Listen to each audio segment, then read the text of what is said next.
ಸಾಹೇಬ್ರೆ, ನಾನು ಪ್ರಕಾಶ. ಹೇಳಿ ಪ್ರಕಾಶ್. ಅದು ಮಧುರ ವಿಚಾರ ಸಾಹೇಬ್ರೆ. ಮಧುರ ವಿಚಾರನ? ಏನಾಯ್ತು ಮಧುರಾಗೆ? ದುಡ್ಡು ಬ್ಯಾಗ್ ಯಾಕೆ ಹಾಕೋತಿದ್ದಾರೆ? ಯಾರಿಗೆ ಕೊಡೋಕಿರ್ಬೋದು?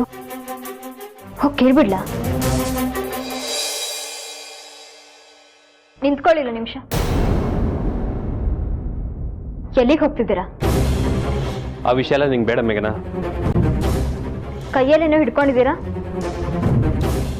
ಏನು ಎನ್ಕ್ವೈರಿ ಮಾಡ್ತಿದ್ಯಾ? ಎನ್ಕ್ವೈರಿ ಅಲ್ಲ ಇದು. ನಿಮಗೆ ಹುಷಾರಿಲ್ಲ. ಈಗ ಯಾಕೆ ಹೊರಗಡೆ ಹೋಗ್ತಿದ್ದೀರಾ? ನಾನು ಎಲ್ಲಿ ಹೋಗ್ತೀನಿ ಎಲ್ಲಿ ಬರ್ತೀನಿ ಅನ್ನೋದು ನನ್ನ ಇಷ್ಟ. ನನ್ಗೆ ಯಾರು ಕ್ವಶನ್ ಮಾಡೋ ಆಗಿಲ್ಲ. ಆಯ್ತು, ನಿಮ್ ಇಷ್ಟ ಬಂದ ಹಾಗೆ ಮಾಡಿ, ನಾನೇನು ಕೇಳಲ್ಲ. ಆದ್ರೆ ಇವತ್ತು ನಿಮಗೆ ಹುಷಾರಿಲ್ಲ, ರೆಸ್ಟ್ ಮಾಡಿ ಅಂತ ಮಾತ್ರ ನಾನು ಹೇಳ್ತಿದ್ದೀನಿ. ನೋಡು ಮೇಘನಾ, ಬೇಡದೇ ಇರೋ ವಿಷಯ ಮಾತಾಡಿ ನಿನ್ ಟೈಮು ನನ್ನ ಟೈಮು ವೇಸ್ಟ್ ಮಾಡ್ಬೇಡ.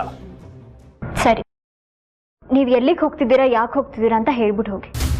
ಓ, ನಾನು ಎಲ್ಲಿ ಹೋಗ್ತೀನಿ ಎಲ್ಲಿ ಬರ್ತೀನಿ ಅನ್ನೋದು ವರದಿ ನಿಂಗೆ ಒಪ್ಪಿಸ್ಬಿಟ್ಟು ಹೋಗ್ಬೇಕಾ? ವರದಿ ಅಲ್ಲ ರೀ, ನಿಮ್ ಕೈಯಲ್ಲೇನೋ ಇದೆಯಲ್ಲ ಅದೇನು? ಇದ್ನಲ್ಲಿ ಏನಿದೆ ಅಂತ ಹೇಳ್ಬಿಟ್ರೆ ನೀನ್ ನನ್ನ ಹೆಂಡತಿ ಆಗ್ತೀಯಾ?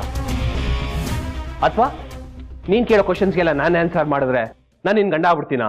ನಾನು ನಿಮ್ಮನ್ನೇನಾದ್ರೂ ಕೇಳಿದ್ರೆ ಅದು ನಿಮ್ಮ ಮೇಲಿನ ಅಧಿಕಾರದಿಂದ ಅಲ್ಲ ರೀ, ನಿಮ್ ಮೇಲಿನ ಕಾಳಜಿಯಿಂದ. ಯಾಕೆ ನೀವೆಲ್ಲ ಮಾತನ್ನು ಅಪಾರ್ಥ ಮಾಡ್ಕೋತೀರಾ? ನೀನ್ ಏನು ಅಂತಾನೆ ನನ್ಗೆ ಇಲ್ಲಿವರೆಗೂ ಅರ್ಥ ಆಗಿಲ್ಲ. ಅದಕ್ಕೆ ಪ್ರತಿಯೊಂದು ವಿಷಯನೂ ಅಪಾರ್ಥ ಆಗ್ತಾ ಇದೆ. ಹಾಗಿದ್ರೆ ಅರ್ಥ ಮಾಡ್ಕೊಳ್ಳಿ.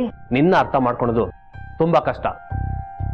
ಲೈಫ್ ಲಾಂಗ್ ನೀನ್ ನನ್ನ ಜೊತೆ ಇದ್ರೂ ನನ್ನ ಭಾವನೆಗಳು ನಿಂಗೆ ಅರ್ಥ ಆಗಲ್ಲ, ನೀನು ನಂಗೆ ಅರ್ಥ ಆಗಲ್ಲ.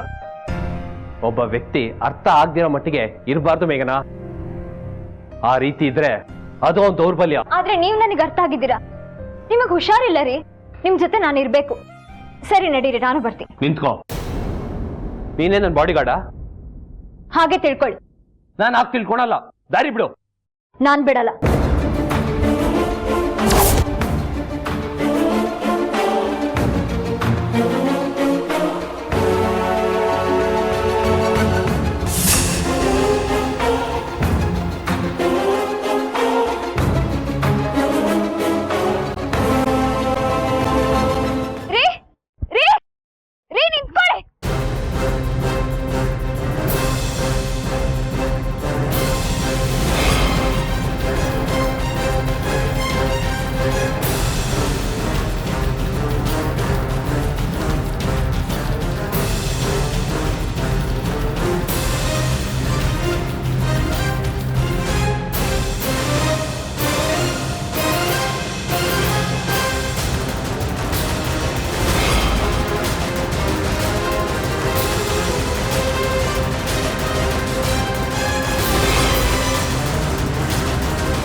ಬೆಳಗ್ಗೆಯಿಂದ ಒಂದು ತೊಟ್ಟು ನೀರು ಕುಡ್ದಿಲ್ಲ.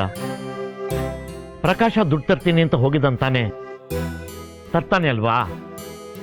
ಹೊಟ್ಟೆಗೇನಾದ್ರೂ ತಗೋ. ನಂಗೆ ಹಸಿವಿಲ್ಲ ಅಪ್ಪ. ಮೊದಲು ಹೊಟ್ಟೆಯಿಂದ ಚಿಂತೆ ಅನ್ನೋದನ್ನ ಹೊರಗಡೆ ಹಾಕು. ಹೊಟ್ಟೆ ತಾನಾಗೆ ಹಸಿಯುತ್ತೆ. ಟೆನ್ಷನ್ ಕಮ್ಮಿ ಮಾಡ್ಕೋ. ಅಪ್ಪ, ಪ್ರಕಾಶ ದುಡ್ಡು ತಗೊಂಡ್ ಬರ್ತಾನ? ಅವನ ಹತ್ರ ಅಷ್ಟೊಂದು ದುಡ್ಡು ಎಲ್ಲೇ ಬರಬೇಕು? ಆದ್ರೆ ಅವನಿಗೆ ಒಂದಷ್ಟು ಜನ ಫ್ರೆಂಡ್ಸ್ ಇದ್ದಾರೆ, ಅವ್ರ ಹತ್ರ ಎಲ್ಲ ಇಸ್ಕೊಂಡ್ಬರ್ಬೋದು ಅಂತ ಅನ್ಕೋತೀನಿ. ಆದ್ರೂ ನಮ್ಗೆ ಯಾಕೋ ಅನುಮಾನ ಕಡೆ. ಅವನೇನಾದ್ರೂ ಬಂದಿಲ್ಲ ಅಂದ್ರೆ ಏನಪ್ಪ ಮಾಡೋದು? ಏನ್ ಮಾಡೋದು ಅಂದ್ರೆ ನಾನೇನು ಹೇಳಮ್ಮ? ಅವನು ತಗೊಂಬರಲ್ಲ ಅಂತ ಅಪ್ಶಕನ ಯಾಕೆ ನುಡಿತ್ಯಾ? ಅವನ ತಂದೆ ತರ್ತಾನೆ. ಇವತ್ತು ಸಾಹೇಬ್ರು ಇದ್ದಿದ್ದಿದ್ರೆ ನಮಗೆ ಈ ಕಷ್ಟನೇ ಬರ್ತಾ ಇರಲಿಲ್ಲ. ನಮಗೆ ಕಷ್ಟ ಅಂದ ತಕ್ಷಣ ಓಡೋಡಿ ಬರೋರು. ಈಗ ಅದೆಲ್ಲ ಬೇಕಾ ನಮ್ಗೆ? ನಿನಗೆ ಜಗಳ ಮಾಡ್ಕೋಬೇಕು ಅಂತ ಅಷ್ಟೊಂದು ಆಸೆ ಇದೆಯಾ? ಅದಕ್ಕೆ ಯಾಕೆ ಮುಖ ಹಾಗೆ ಮಾಡ್ಕೋತೀಯ? ಬಿಡು ಆ ವಿಷಯ. ಗಂಡನ ಕೈಯಿಂದ ಹೆಂಡತಿ ಎಕ್ಸಾಮ್ ಫೀಸ್ ಕಟ್ಟಿಸ್ಕೊಡೋದು ಪುಣ್ಯ ಅಂತ ಅಂದೆ. ಆ ಪುಣ್ಯ ನಿನ್ಗಿಲ್ಲ, ಏನ್ ಮಾಡಕ್ಕಾಗಲ್ಲ. ನನಗ್ ಜಗಳ ಮಾಡಕ್ ಇಷ್ಟ ಇಲ್ಲ, ಅದಕ್ಕೆ ಸಮಯನೂ ಅಲ್ಲ. ಸಮಯ ಬಂದಾಗ ಎಲ್ಲ ನೆನಪಾಗ್ತಾರೆ ಕಣೆ.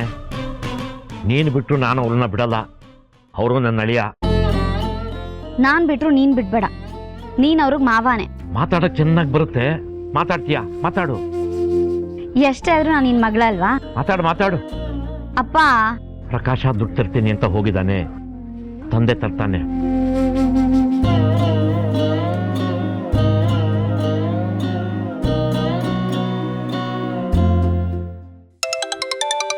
ಓ, ಮೇಘನಾ ಮೇಡಮ್ಮು ಹಿಡ್ದು ಹಾಕಿದ್ಲು ಅನ್ಸುತ್ತೆ. ಖುಷಿ ಹಂಚ್ಕೊಳಕ್ ಫೋನ್ ಮಾಡಿದಾಳೆ. ಹಲೋ ಮೇಘನಾ, ಹೇಳೆ, ಸಿಕ್ಕಾಕೊಂಡ?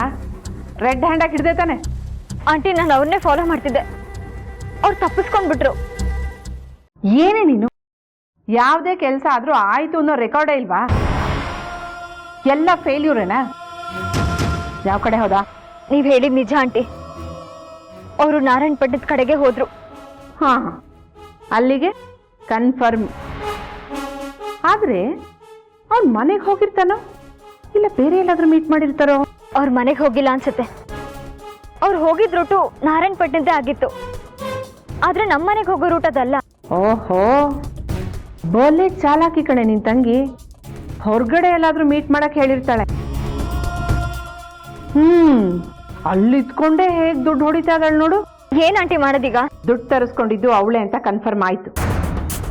ಇದನ್ ಹೀಗೆ ಬಿಟ್ರೆ ಹಗರಣನೇ ಶುರು ಮಾಡ್ಬಿಡ್ತಾಳೆ ಮೇಘನಾ. ಅವಳು ಮನೆನ ಗುಡ್ಸಿ ಗುಂಡಾಂತರ ಮಾಡ್ಬಿಡ್ತಾಳೆ. ಬಿಡಕ್ಕಾಗಲ್ಲ. ನೀನು ನಾನು ಹೇಳ್ದಾಗ ಮಾಡು. ಏನ್ ಆಂಟಿ?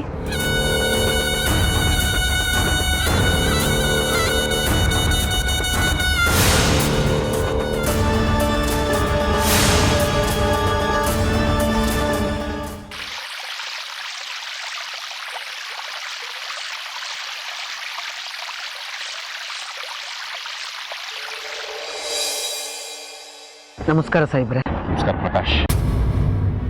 ಕ್ಷಮಿಸ್ಬಿಡಿ ಸಾಹೇಬ್ರೆ. ಕ್ಷಮಿಸುವಂತ ತಪ್ಪು ನೀವೇನು ಮಾಡಿಲ್ಲ. ಇಲ್ಲ ಸಾಹೇಬ್ರೆ,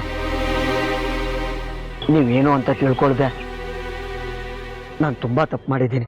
ಈ ವಿಕ್ರಮ್ ಸಿಂಹ ಮೊದಲು ತರ ಇಲ್ಲ, ತುಂಬಾ ಬದಲಾಗಿದ್ದಾನೆ. ನನ್ನ ಕಡೆಯಿಂದ ಏನಾದ್ರು ತಪ್ಪಾಗಿದ್ರೆ ನೀನು ಕ್ಷಮಿಸ್ಬಿಡು. ಅಯ್ಯೋ, ಹಾಗೆಲ್ಲ ಹೇಳ್ಬಿಡಿ ಸಾಹೇಬ್ರೆ. ನೀವೆಂಥ ದೊಡ್ಡ ವ್ಯಕ್ತಿ ಅಂತ ತಿಳ್ಕೊಳ್ದೆ ಸಣ್ಣ ಪುಟ್ಟ ತಪ್ಪುಗಳನ್ನು ಮಾಡಿದವರು ನಾವು. ನಾನೇನೇ ಮಾಡಿದ್ರು ಅದೆಲ್ಲ ನಿಮಗೆ ಒಳ್ಳೆ ತರ ಕಾಣಿಸ್ತಾ ಇದೆ. ಅದು ನನ್ನ ದುಷ್ಟ. ಆದ್ರೆ ನನ್ನ ಪರ್ಸನಲ್ ವಿಷಯದಲ್ಲಿ ನಾನು ಒಳ್ಳೇದು ಮಾಡಿದ್ರು ಅದು ತುಂಬಾ ಕೆಟ್ಟದಾಗ್ತಾ ಇದೆ. ನನ್ನ ಬ್ಯಾಡ್ ಲಕ್. ಸಾಹೇಬ್ರೆ, ನೀವು ಅನುಭವಿಸ್ತಾ ಇರೋ ನೋವು ಏನು ಅಂತ ನನ್ಗೆ ಅರ್ಥ ಆಗ್ತಾ ಇದೆ. ತುರ ಮಾಡಿದ್ದು ಸರಿನೋ ತಪ್ಪೋ ಅಂತ ಜಡ್ಜ್ ಮಾಡೋಷ್ಟು ದೊಡ್ಡವನು ನಾನಲ್ಲ. ವಿಧಿ ನಿಮ್ಮ ಮಧ್ಯೆ ತುಂಬಾ ಆಟ ಆಡ್ತಾ ಇದೆ. ಅವಳು ನಿಮ್ಮಿಂದ ಎಷ್ಟೇ ದೂರ ಆದ್ರೂ ವಿಧಿ ಬೇರೆ ರೂಪದಲ್ಲಾದ್ರೂ ನಿಮ್ಮನ್ನು ಒಂದು ಮಾಡ್ತಾ ಇದೆ.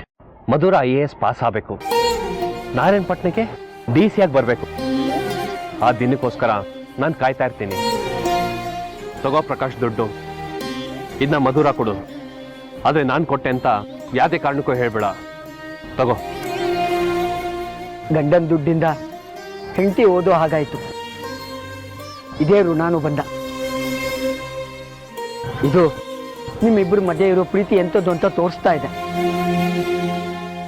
ಸಾಹೇಬ್ರೆ, ನಿಮ್ಗೆ ಹುಷಾರಿಲ್ವಾ? ಅವಳು ನನ್ನ ಬಿಟ್ಟೋಗ್ತೀನಿ ಅಂದಾಗಿಂದನೂ ನಾನಾಗೇ ಇಲ್ಲ. ಈ ವಿಕ್ರಮ್ ಸಿಂಹನ್ ಶಕ್ತಿನೇ ಮಧುರ. ಈಗ ಈ ಶಕ್ತಿ ನಾರಾಯಣ್ ಪಟ್ನಕ್ಕೆ ಸೇರ್ಕೊಂಡ್ಬಿಡ್ತು. ಗೊತ್ತಾಗತ್ತೆ ಸಾಹೇಬ್ರೆ, ನಿಮ್ಮ ಪ್ರೀತಿ ಎಂಥದ್ದು ಅಂತ ಮಧುರಾಗ ಒಂದಲ್ಲ ಒಂದಿನ ಗೊತ್ತಾಗತ್ತೆ. ಆ ದೇವರು ನಿಮ್ಮಿಬ್ಬರನ್ನ ಒಂದು ಮಾಡೇ ಮಾಡ್ತಾನೆ. ಸಾಹೇಬ್ರೆ, ನಿಮ್ಮ ಆರೋಗ್ಯನ ಕಾಪಾಡ್ಕೊಳ್ಳಿ. ನೀವು ಹೇಗಿದ್ದೀರಾ ಅಂತ ಗೊತ್ತಾದ್ರೆ ಮಧುರ ತುಂಬಾ ನೊಂದ್ಕೋತಾಳೆ. ನನಗೆ ಹುಷಾರಿಲ್ಲ ಅಂತ ಮಧುರಾಗಿ ಹೇಳ್ಬೇಡ ಪ್ರಕಾಶ್. ಸರಿ ಸಾಹೇಬ್ರೆ, ಮಧುರ IAS ಪಾಸ್ ಮಾಡೇ ಮಾಡ್ತಾಳೆ. ನಾರಾಯಣಪಟ್ಟಣಕ್ಕೆ DC ಆಗಿ ಬಂದು ನಾರಾಯಣಪಟ್ಟಣದ MLA ವಿಕ್ರಮ್ ಸಿಂಗ್ ಅವ್ರನ್ನ ಮೀಟ್ ಮಾಡೇ ಮಾಡ್ತಾಳೆ. ಆ ದಿನ ಬೇಗ ಬರಲಿ ಅಂತ ಆ ದೇವರಲ್ಲಿ ಪ್ರಾರ್ಥನೆ ಮಾಡ್ತೀನಿ. ನಾನು ಬರ್ತೀನಿ ಸಾಹೇಬ್ರೆ. ಪ್ರಕಾಶ್, ಮಧುರಾಗೆ ಇದು ನನ್ನ ಬ್ಯಾಗ್ ಅಂತ ತುಂಬ ಚೆನ್ನಾಗಿ ಗೊತ್ತು. ಅದಕ್ಕೆ ಅರ್ಥ ಆಯ್ತು ಸಾಹೇಬ್ರೆ.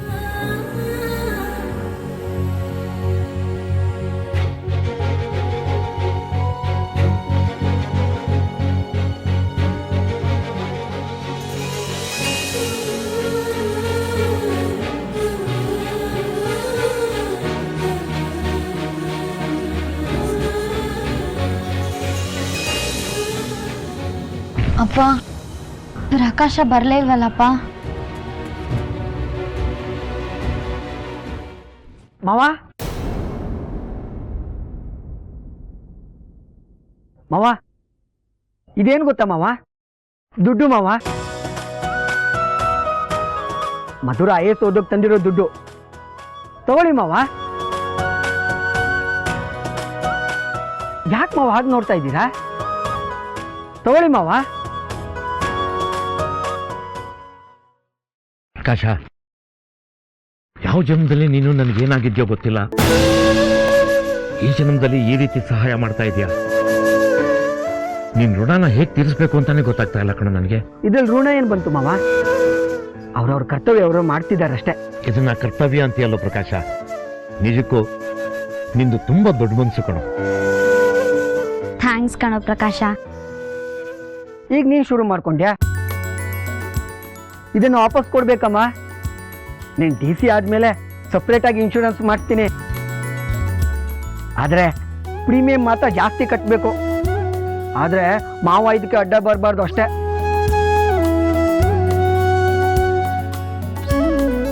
ಹಾಗೆ ಇನ್ನೊಂದು ಬೇಡಿಕೆ ಇದೆ ನಂದು. ಏನೋ ಪ್ರಕಾಶ ಅದು? ಮಾವ, ಬೇಡಿಕೆ ಇರೋದು ಮಧುರ ಮುಂದೆ, ನಿನ್ ಮುಂದೆ ಅಲ್ಲ. ಎಲ್ಲದಕ್ಕೂ ಮೂಗು ತೋರಿಸ್ಕೊಂಡ್ ಬರ್ಬೇಡ. ಈಗಲೇ ಮಧುರಾಗೆ PA ತರ ಆಡ್ತಾ ಇದೆಯಾ ನೀನು. ಮಧುರ, ನೀನು DC ಆದ್ಮೇಲೆ ನನ್ನ ಸಣ್ಣ ಪುಟ್ಟ ಕೆಲಸಕ್ಕೆ ನೀನು ಲಂಚ ತಗೋಬಾರ್ದು. ಲಂಚನ? ನೋಡ ಪ್ರಕಾಶ, ನನ್ನ ಮಗಳಿಗೆ ಆ ಪದಾನೇ ಗೊತ್ತಿಲ್ಲ. ಆ ಗುಂಪಿಗೆ ನನ್ನ ಮಗಳನ್ನ ಸೇರಿಸ್ಲೇಬೇಡ ನೀನು. ಭವಿಷ್ಯದ ಜಿಲ್ಲಾಧಿಕಾರಿಗಳು ಮಧುರ, ಅವ್ರ ಬಗ್ಗೆ ನಮ್ಗೆ ಗೊತ್ತಿಲ್ವಾ ಮಾವ? ಇದರಲ್ಲಿ ಎಷ್ಟಿದೆಯೋ ದುಡ್ಡು ಪ್ರಕಾಶ?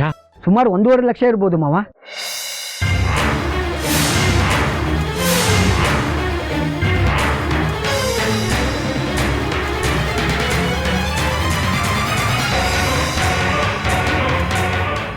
$1.5 ಲಕ್ಷದಷ್ಟು ಇರ್ಬೋದು ಅಂದ್ರೆ ಕರೆಕ್ಟಾಗಿ ಎಷ್ಟಿದೆ ಅಂತ ಗೊತ್ತಿಲ್ವೇನೋ ಪ್ರಕಾಶ?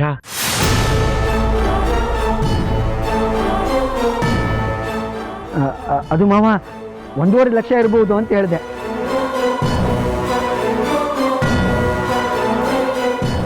ಅಲ್ಲ ಕಣೋ ಪ್ರಕಾಶ, ಇಷ್ಟೊಂದು ದುಡ್ಡು ನಿನ್ನ ಹತ್ರ ಹೇಗೋ ಬಂತು? ಹೇಗ್ ಬಂತು, ಎಲ್ಲಿಂದ ಬಂತು ಅಂತ ವಿವರಣೆ ಕೇಳಬೇಡಿ ಮಾವ. ವಿವರಣೆ ಕೇಳಬೇಡ ಅಂದ್ರೆ ಏನು ಅರ್ಥ? ಈ ದುಡ್ಡು ಏನು ಕದ್ಕೊಂಡ್ ಬಂದ್ಯಾ ಅಂತ ಕೇಳ್ತಿದ್ದೀರಾ? ನಾನೆಲ್ಲೋ ಹಾಗೆ ಕೇಳ್ದೆ. ಇಷ್ಟೊಂದು ದುಡ್ಡನ್ನ ಸಾಲಾಗಿಲ್ಲ ಮಾಡ್ಕೊಂಡ್ ಬಂದ್ಯೋ ಹೇಗೆ ಅಂತ ಕೇಳ್ದೆ. ಹೌದು ಮಾವ, ಬೇರೆ ಹತ್ರ ಸಾಲ ತಂದು ನಿಮ್ಗೆ ಬಡ್ಡಿ ಕೊಡ್ತಾ ಇದ್ದೀನಿ. ಏನಂತ ಪ್ರಶ್ನೆ ಕೇಳ್ತಿದ್ದೀರಿ ಮಾವ? ಅದರಲ್ಲಿ ನನ್ನ ಸೇವಿಂಗ್ಸು ಅದು ಇದು ಎಲ್ಲ ಸೇರ್ಕೊಂಡಿದೆ ಮಾವ.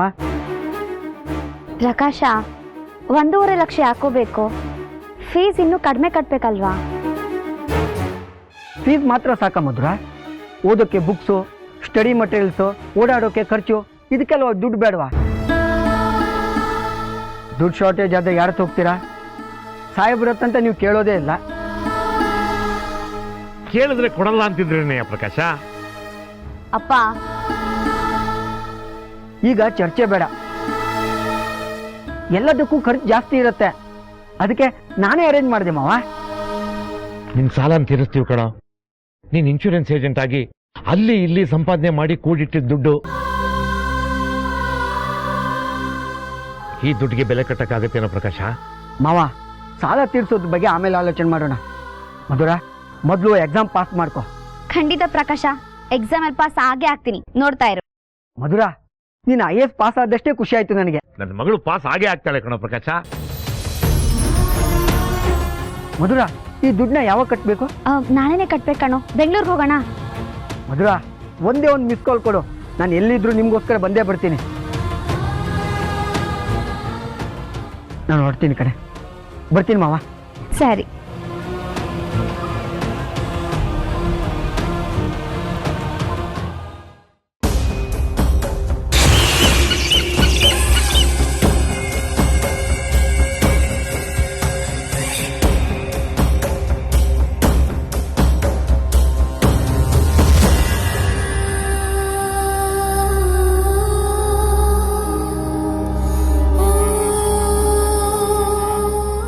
ಅವಳ ಆತ್ಮಕ್ಕೆ ಇನ್ನೂ ಮುಕ್ತಿ ಸಿಕ್ಕಿಲ್ಲ.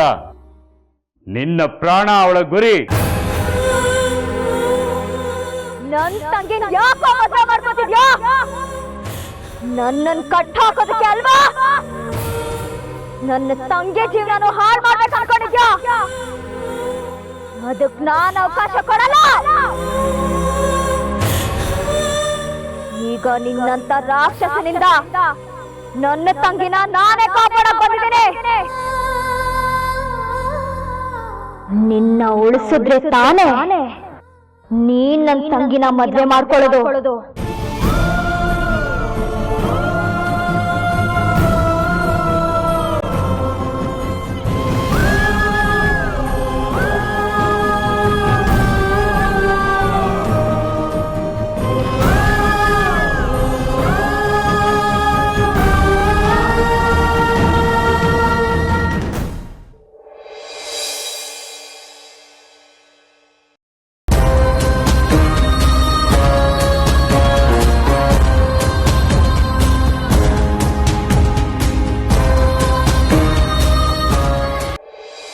ಕ್ಷಮಿಸ್ಬಿಡು ಅಂತ ಕೇಳೋ ಯೋಗ್ಯತೆ ನನಗಿಲ್ಲ.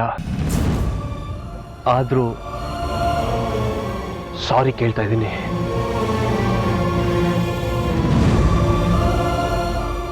ನಾನು ಮಾಡಿರೋ ತಪ್ಪಿಗೆ ಕೊನೆನೇ ಇಲ್ಲ. ನಿನ್ನ ಆಸೆಗೆಲ್ಲ ನನ್ನ ಬೆಂಕಿ ಇಟ್ಬಿಟ್ಟೆ. ವಿಕ್ಟರ್ ವಿಕ್ಟರ್ ಅಂತ ನನಗೆ ಬಾಯಿ ತುಂಬ ಕರೀತಿದ್ದೆ. ನಾನು ನಿನಗೆ ಮೋಸ ಮಾಡಿಬಿಟ್ಟೆ. ನೀನು ಒಬ್ಬಳ ಜೊತೆನೇ ಅಲ್ಲ, ನೀನಿಬ್ರು ತಂಗಿದ್ದೀರ ಜೊತೆನೂ ನಾನು ಆಟ ಆಡ್ಬಿಟ್ಟೆ. ಈಗ ಮಧುರ ನನ್ನ ಜೊತೆ ಸಂಸಾರ ಮಾಡಲ್ಲ ಅಂದ್ಲು. ನಾನು ಹೊಟ್ಟಿ ಆಗುತ್ತೆ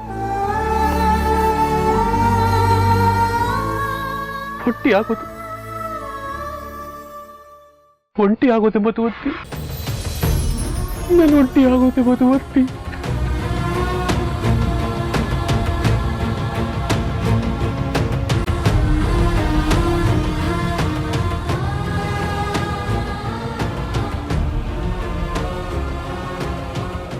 ನಾನು ಮಾಡಿರೋ ತಪ್ಪಿಗೆ ಆ ದೇವರು ನಂಗೆ ಸರಿಯಾಗಿ ಶಿಕ್ಷೆ ಕೊಡ್ತಿದ್ದಾನೆ.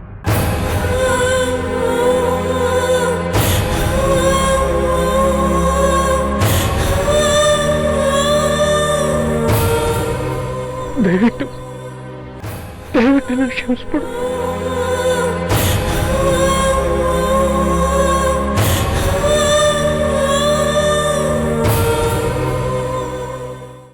ಅಪ್ಪ, ಪ್ರಕಾಶ ಪಾಪ ಅಲ್ವಾ? ಅವನು ನಮಗೋಸ್ಕರ ಎಷ್ಟೆಲ್ಲ ಕಷ್ಟಪಡ್ತಿದ್ದಾನೆ.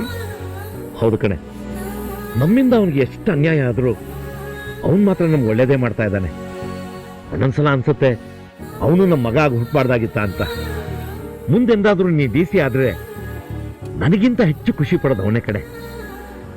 ಮಧುರ ಡಿ ಸಿ ಆದ್ರೆ ನಾನು ದ್ವೇಷಿಸ್ತೀನಿ.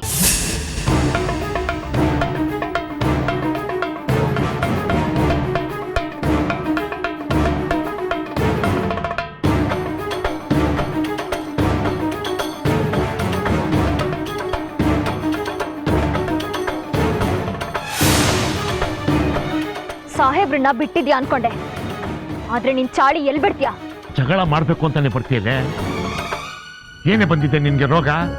ಯಾಕೆ ಈ ರೀತಿ ಕಾಡ್ತೀಯ ನಮ್ಮನ್ನ? ಕಾಡ್ತಿರೋದು ನಾನಲ್ಲ, ನಿನ್ ಮಗಳು.